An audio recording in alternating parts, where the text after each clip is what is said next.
Dans l'actualité, ce soir, à quelques jours de la date anniversaire de l'assassinat de Thomas Sankara, les avocats de sa famille font le point sur le dossier.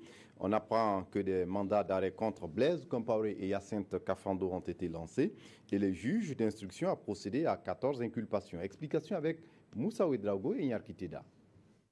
La plainte contre X dans l'affaire Thomas Sankara est désormais nommée. Il s'agit de Blaise Compaoré dit Jubal, Hyacinthe Kafando, Gilbert Diendéré, Gabriel Tabini, le docteur Alidou Diebré et bien d'autres. Plusieurs chefs d'accusation pèsent contre eux selon le collectif des avocats des ayants droit du père de la Révolution d'août 83. Les infractions d'attentat à la sécurité de l'État, d'assassinat, de faux en écriture publique, de recel de cadavres, etc., et de complicité donc de ces infractions.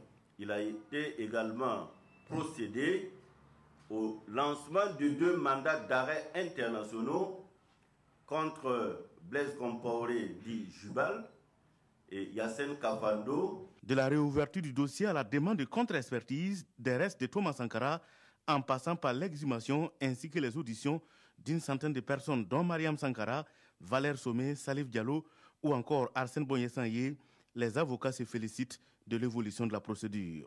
Je dis c'est un record.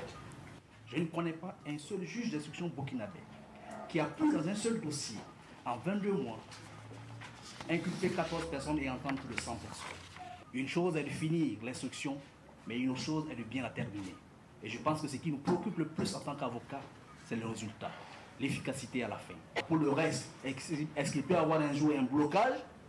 Mais, sauf que si c'est un blocage politique. Sinon, si c'est du point de vue technique, nous pensons qu'il ne devrait pas avoir de blocage. Selon toujours les avocats de la famille Sankara, une commission rogatoire a été faite à la justice française et d'autres informations relatives au tribunal spécial pour la Sierra Leone dans l'affaire Charles Taylor ont été versées au dossier. Après 22 mois d'instruction, les avocats notent une avancée significative, même si les résultats de la contre-expertise se font toujours attendre.